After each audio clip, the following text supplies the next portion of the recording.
দর্শক, গতকালকেই একটা আলোচনা শুনছিলাম, যে আলোচনায় একটা ব্যাপার উঠে আসছিল। সেটা হচ্ছে যে আওয়ামী লীগের সময় যে অভিযোগটা করা হয়, আওয়ামী লীগ একা একা নির্বাচন করেছে, আমি ডামিন নির্বাচন করেছে।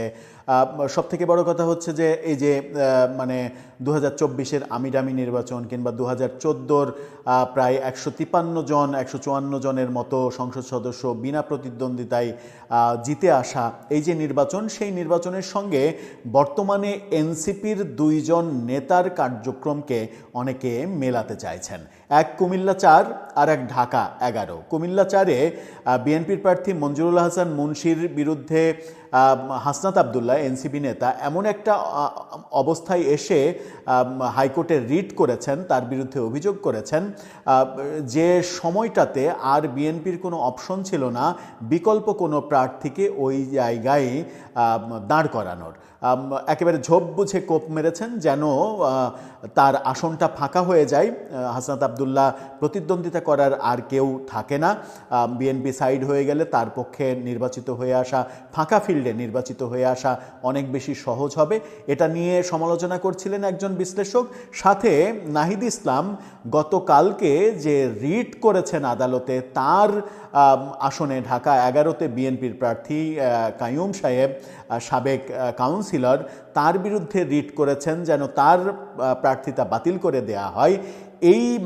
এই কাজের মাধ্যমে নাহিদ ইসলামও চাইছেন হাসনাত আবদুল্লাহ ফাঁকা ফিল্ডে গোল দিচ্ছে, আমিও একটু ফাঁকা ফিল্ডে গোল দেওয়ার চেষ্টা করি। তার মানে কি তারা প্রতিদ্বন্দ্বিতা করতে ভয় পাচ্ছেন? প্রতিদ্বন্দ্বিতা করতে ভয় পেয়ে এই কাজগুলো করছেন? একেবারে নির্বাচন যখন দোরগোড়ায় এসেছে, ওদিকে গতকালকেই আমরা দেখেছি যে মঞ্জুরুল হাসান মুন্সির উচ্চ আদালতে যে রিট, সেটাও খারিজ হয়ে গেছে। অর্থাৎ তিনি কুমিল্লা 4-এ নির্বাচন করতে পারছেন না। হাসনাত আবদুল্লাহর মাঠ অনেকটা ফাঁকা, সেখানে গণ অধিকার পরিষদের প্রার্থী হয়তো হাসনাত আবদুল্লাহর প্রতিদ্বন্দ্বী হবে। সেই ক্ষেত্রে বিএনপি যদি ঢালাওভাবে গণ অধিকার পরিষদের প্রার্থীকে ভোট দিতে পারে, তাহলে সেটা হাসনাত আবদুল্লাহর জন্য বিপজ্জনক হবে, নতুবা ফাঁকা ফিল্ডে হাসনাত আবদুল্লাহ ওখানে জিতে আসবে। কিন্তু ঢাকা 11-তে এম এ কাইয়ুম, তিনি তার মাঠ যখন খুবই শক্ত মাঠ এবং বিএনপির বেশ জনপ্রিয় নেতা, বিএনপির পোড় খাওয়া নেতা, তার প্রার্থিতা বাতিলের জন্য রিট করলেন কেন নাহিদ ইসলাম? তিনিও কি চাইছেন তার জায়গাটায় কাইয়ুম সাহেব থাকলে তার বিজয়টা নিশ্চিত করা সম্ভব না, এই কারণে মাঠটা ফাঁকা হয়ে অন্তত তিনি যেহেতু দলের প্রধান, তাকে তো জিততেই হবে, তিনি না জিতলে তো মান সম্মান থাকবে না। ব্যাপারটা কি সেটা? এই আলোচনাটা গতকালকেই একটা টক শোতে এক আলোচককে আমি করতে দেখছিলাম। সেই আলোচনা যখন করতে দেখছিলাম, তখন আজকে খবর যেটা আসলো সেটা হচ্ছে যে নাহিদ ইসলামের যে রিট আদালতে, বিএনপি প্রার্থীর বিরুদ্ধে যে রিট, গতকালকে করা রিট, সেই রিট খারিজ হয়ে গেছে। তার মানে এখন নাহিদ ইসলামকে বিএনপির সঙ্গে প্রতিদ্বন্দ্বিতা করতেই হচ্ছে। এই আসনে ঢাকা 11-তে বিএনপির কি অনেক বেশি শক্ত অবস্থান? নাহিদ ইসলামের কি অনেক বেশি দুর্বল অবস্থান? জামাত এবং এনসিপি মিলে কি এই আসনে বিএনপির সঙ্গে তিনি পেরে উঠবেন না বলেই এই রিটের আশ্রয় নেয়া?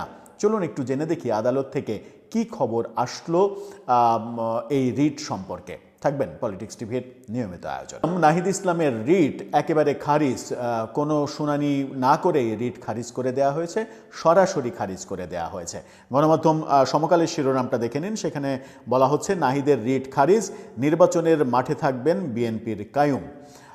এরপরে আবার উচ্চ আদালতে, মানে আপিল বিভাগে যাওয়া হবে কিনা আমি জানি না, হাইকোর্টে রিট খারিজ হয়েছে। ঢাকা 11 আসনে বিএনপি মনোনীত প্রার্থী ডক্টর এম এ কাইয়ুমের প্রার্থিতা স্থগিত চেয়ে এনসিপির প্রার্থী নাহিদ ইসলামের করা রিট খারিজ করে দিয়েছেন হাইকোর্ট।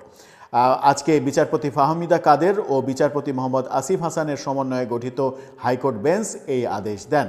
এর আগে গতকাল দ্বৈত নাগরিকত্ব ও তথ্য গোপনের অভিযোগে প্রতিদ্বন্দ্বী প্রার্থীর প্রার্থিতা বাতিল চেয়ে রিট করেন নাহিদ ইসলাম। রাজধানীর সেগুনবাগিচায় বিভাগীয় কমিশনারের কার্যালয়ে মনোনয়নপত্র বাছাই শেষে গত 3রা জানুয়ারি এম এ কাইয়ুমের মনোনয়ন বৈধ ঘোষণা করেন রিটার্নিং কর্মকর্তা।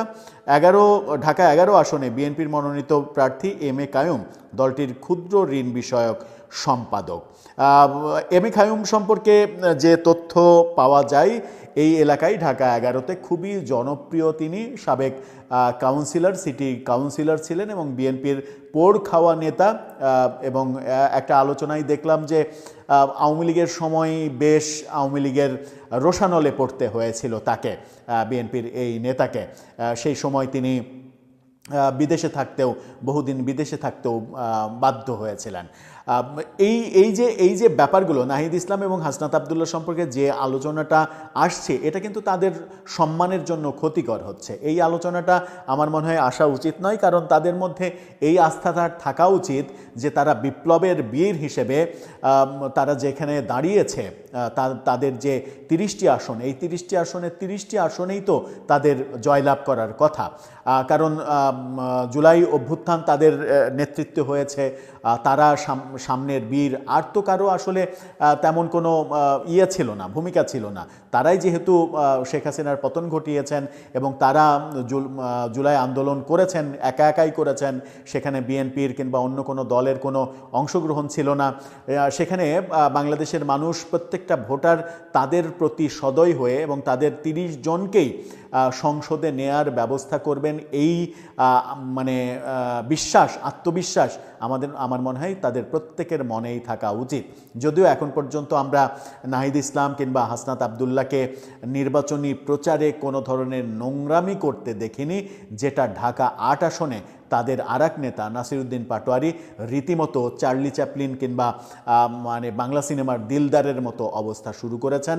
প্রতিনিয়ত বিভিন্ন মানে ইউটিউব চ্যানেল, বিভিন্ন গণমাধ্যম তার ভিডিও ফুটেজে প্রচুর ভিউ হয় বলে ভিডিও ফুটেজ কালেক্ট করে, কখন কি অসংলগ্ন কথা বলেন। মির্জা আব্বাস সম্পর্কে দিনে রাতে 24 ঘন্টা এই কথা বলেন। মির্জা আব্বাস আবার ব্যঙ্গ করে এটাও বলেছিলেন যে মানুষ ভোরবেলায় উঠে প্রথমে আল্লাহর নাম নেয়, নামাজ পড়ে, আর সে ভোরবেলায় উঠে আল্লাহর নাম নেওয়া বাদ দিয়ে মির্জা আব্বাসের নাম নেয়, মির্জা আব্বাস করে।